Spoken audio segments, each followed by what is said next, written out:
Yeah.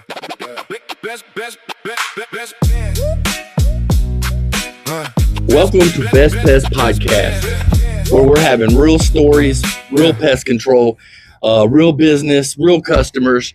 This is a place where we're going to talk pest control, business, growth. I'm Robert Kerbo. And I'm Josh Barfield. And together, we have been in the pest control industry for a while. Probably, I'm 10 years. Josh, how long have you been in? 13 plus. 13 plus years. Yeah. It's funny because how I got into the pest control industry is I was working as a sales manager in Austin at Lowe's Home Improvement. And I was living in Killeen, Texas. Where the place I was renting from, they had pest control and it was Orkin. And I was tired of driving back and forth. The guy says, "Hey, we're hiring. Why don't you come over here and put an application in?" So I did at Orkin, got the job. I didn't think I was going to like it because most time people, when they're growing up, you're not going to be like, "Oh, I'm going to be in the pest industry." You kind of just fall into it. Yep. That's how I fell into it. My second week on the job doing training and stuff, absolutely loved it. Here I am 10 years later, owned a business, sold a business, working for another company as the branch manager. How'd you fall into it, Josh? Yeah, exactly, man. Once you understand the business side of things, it just kind of falls in place with you. I was 18 years old, pretty much had a baby on the way. Yeah. Had to man up and get a job, and had an old guy that I talked to he worked for the pest control company at one point, and the old guy pretty much told me there's two things in life to get in: either lawyer, something in the medical field or so, somewhere along through those, or pest control, because everybody needs them.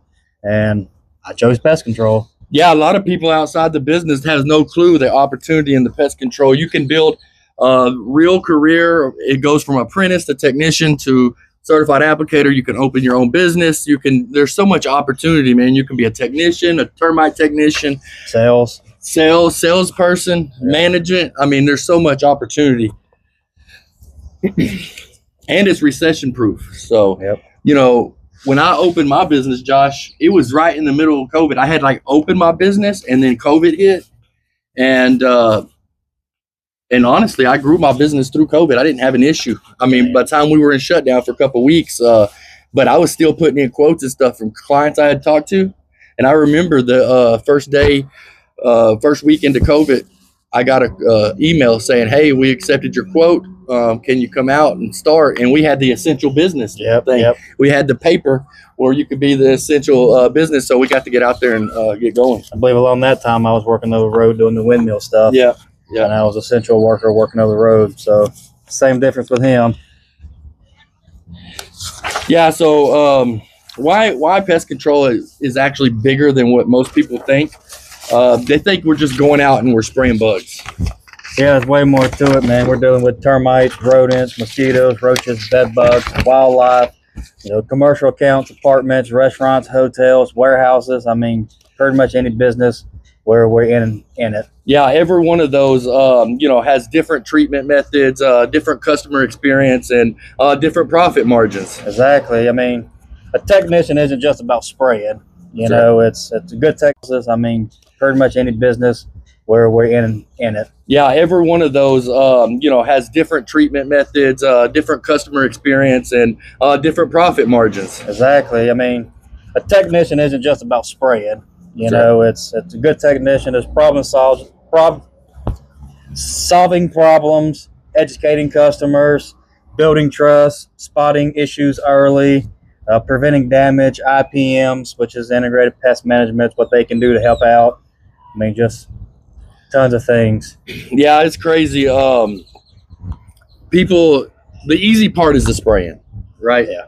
The hard part is the book work. Where are you putting these chemicals? Where are you, how you log the chemicals, studying for the test. The easiest part about pest control is just going to the house and spraying. Yeah. But if you have no experience, you don't know what you're spraying, you don't know what insects you're dealing with. Now, that's the hard part, is studying the insects and things like that. Yep. There's plenty of them, that's for sure. Do you know every insect in Texas? Nope. Not even close. Me neither.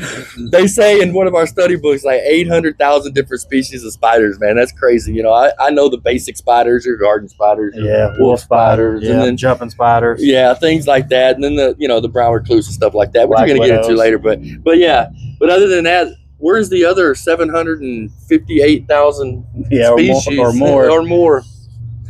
No telling. Yeah, so it's craziest. The early pest control stories that I have is, every person has a story. What gets me more than anything is when people call you and they're like, I need you out right now today. I got rats and I got roaches. Knowing dang well that these people have been living with rats and roaches for a long time, Yeah. Yep, absolutely. Yep. I don't know what else. Yeah, so so Josh, tell us something about the truth about building a pest control company, because you're in the process of doing it now. Yep. I mean, everybody sees the trucks and eventually the money, but they don't see the grind.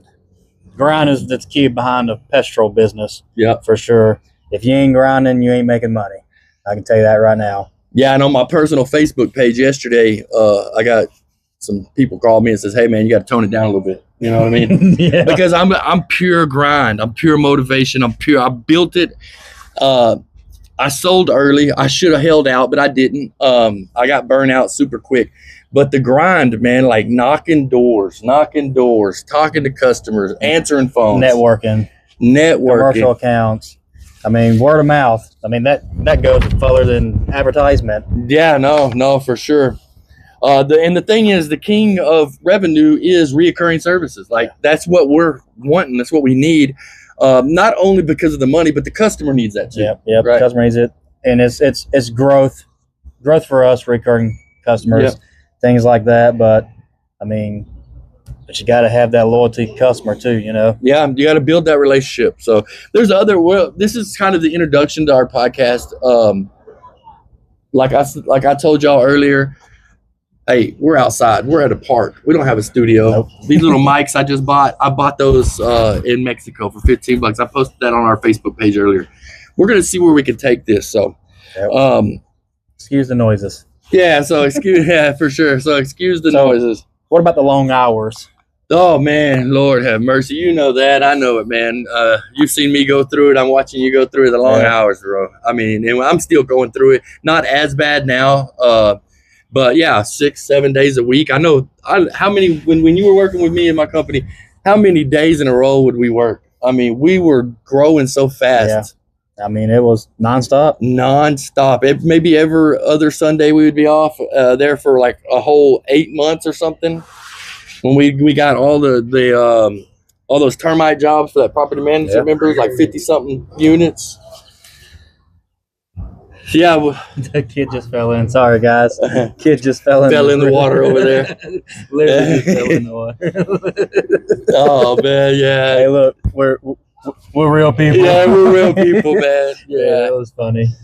But yeah, long hours, hiring problems, callbacks, route issues, equipment failure. You gotta love those. Oh, remember that on that pre-treat? That pre-treat in the sprayer? Yep. Man, we were on a pre-treat a couple of years back. It was like an $8,000 job. And we get out in the middle of this freaking huge house. I mean, it was huge. It was for storage units. Yeah, storage units. It was, God, how many? I don't remember how many square foot it was, but a big one. I'm talking huge. Huge.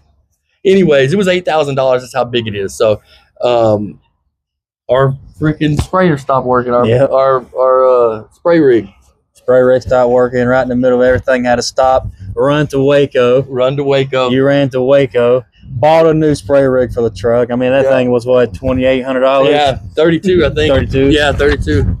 Yeah, I know, it was crazy. Equipment failure is always the worst thing. And you got the construction people there. Oh, they're waiting for us. I mean, like before we could even finish spraying, they were already trying to rebar or lay the rebar and the plastic out. It was Talking crazy. about, you guys didn't hurry up. We got concrete on the way. Well, Yeah. guys, you should have waited an extra day. Exactly. Really, I should have put all that in there, and then we came back and sprayed it. Yeah. But it is, it is what it is. But yeah, equipment failure is crazy. There ain't nothing worse when you're in the middle of the day and you got 14 stops, and you get to your middle of your day and your backpack sprayer stops working. Yeah, that right there leads into finding good technicians. Yeah. That's what he's talking about. In the middle of nowhere and something goes out, guys, just get through the day. Get through the day. If you have to go your to the sprayer store starts working, guys, just go buy a cheap little pump-up sprayer. It'll get you through the day. Yeah. Doesn't mean you got to stop what you're doing, go home for the rest of the day because you ain't got a B&G or an Aerofog, nice shiny metal one. Or a Flow Zone. God, just go buy a cheap little $12 dang sprayer. I mean, if you ain't got $12 to $15 in your pocket at all times, something's wrong with you anyhow. Exactly. Go buy a sprayer, finish your day out. Your backpack goes up, okay, backpack sprayer or spray rig. Yeah, or spray Depends rig. on what you have. Hopefully it's not a spray rig. Yeah. They cost too much to fix. Yeah, no. But, I mean, if you're out and about, finding a good technician to work for you is probably one of the hardest things there are. Yeah. I mean, take the initiative. Look, something breaks. Okay, it broke. You're calling me to stop what I'm doing to drive 35 minutes up the road to a Lowe's when you could have easily stopped and bought one yourself. Exactly. Like, it makes no sense. Yeah. I can understand if it's like a spray rig and went out. Okay, then we'll find a different solution. But yeah, I had a technician about 2 months ago. I was my sprayer's not working. Well, nowadays we got Cash App. yeah, I said, here's $20. Go to the store and buy it. yeah, or just take $20 out of your pocket and I'll refund you your money back. Exactly. Bring me the receipt. Nah, for sure. I'm glad I ain't got to deal with that yet. Yeah, well, you're getting there. You're getting there. You're getting there. You're at how many years? You're just getting into it. Two and a half, almost 2.5. Yeah. But Yeah, it's coming. It's coming. I promise you that. Yes, sir. So, let's see what else we got today. We're going over our introduction and stuff. What is some advice you would give somebody wanting to open a business? be completely honest with you, when I worked for you, and this is Robert. He owned a business. I worked for him. He was my manager. Well, no, my boss. Sorry, I was his manager. But advice to give people who want to get into the business, it's a little hard getting in there, getting the license and everything you need, the equipment. But I mean, it's not cheap. It can be a little expensive. Josh ran from me when he found out I was selling my business. He was like, "Oh man, no, I don't want to work for anybody else. I'm going to work for myself." Well, he helped me get there. And but I'd say do it. Yeah. The advice is if you've been working for a company for 10, 15 years, and you know how larger companies work, it's push, go, go, go. You have no time to breathe. It's all about making the money with other companies. Now, I'm not saying when you run your own company, it's not about making the money, but at least you can give yourself time to breathe. All right, man. So what do you think? What would you give for advice for somebody that is thinking about starting a pest control company? I'd say go ahead and do it. I mean, there's a lot of money to be made. It's endless hours, endless money, honestly. That's it. I'd say go for it. Yeah, and you don't have to be perfect. No. But I am going to tell you one thing. If you don't have no drive, if you ain't got no hustle, if you ain't got no self-motivation, if you ain't willing to work 80 hours a week, especially through the summer months, I would say it's not for you. Yeah, no. But if you have those things and you have drive and you're ready to move on and better your life, 100%, I would say don't hesitate. Yeah, not at all. I remember when I opened mine, I had just got a divorce from my ex-wife, and I had $100 in my pocket. I lived in a hotel. I was in a hotel because she stayed at the house. I remember you talking about that. Standalone Pest Control was my old company that I sold, and I was working. I had just got a job at the city as a technician, not a technician, but a chemical technician. I was making $300 a week, $300 a week, and I had 3 customers, and that year, I grew and hustled on weekends, even spraying on my lunch break. I had a couple of convenience stores down the road from our office, and on my lunch break, I would go spray pest control. Oh shit! It took me 1 year. Took 1 year to be able to get out of that business and full time into mine. Yeah. Hey. Yeah. Definitely. You ain't got to drive. It ain't for you. That's right. And problem solving. I mean, if you don't have no initiative to solve problems, if you don't like people, I would say don't do it at all. Problem solving is probably common sense. Yeah. No, pretty much sure. common sense. Yeah, exactly. No, 100%. I mean, if you've been in the business long enough, 13 plus years, 10 right plus now. years, problem solving is not an issue for us. We know how to get around it. We know how to do it. Starting out, if you're not really, really familiar with how would I word that?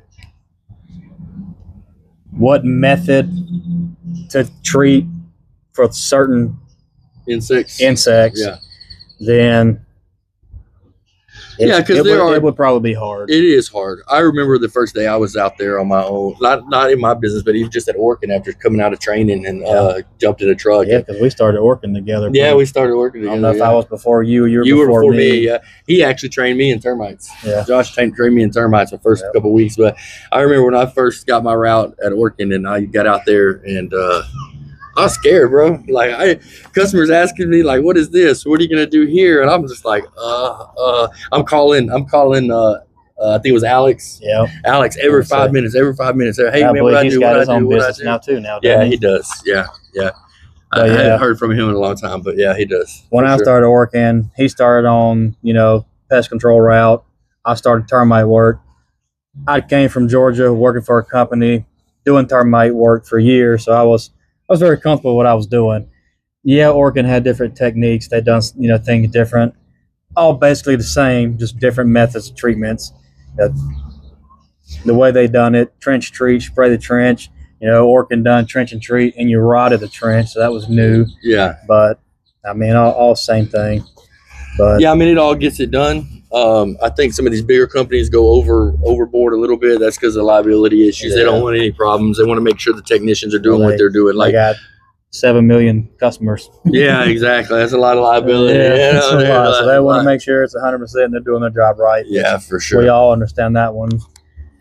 But well, today was our introduction. We're gonna have a lot more episodes. Hopefully, we're just talking. Just talking. Yeah. I mean, we have a little script. Yeah, we're just going by the script. It ain't nothing major. Half the stuff we talked about really even on a script, to be honest with you. Yeah, for sure. But this is something to kind of keep us in line and things. But so our next episode is gonna be something totally different. We already have it all planned out, which episodes are gonna be what, things like that. We're working on trying to find a different location where we're actually indoors and stuff. But man, if you love the pest control industry, if you want to learn more about pest control, if you're a technician, sales, we're going to get into some sales and stuff on a couple episodes. Follow us, like and subscribe to the channel. Yeah, for sure. We're just normal people out here that grind and grind. Come from the dirt. That's what I said yesterday on my Facebook page. Somebody's like, "Oh, you come from the dirt?"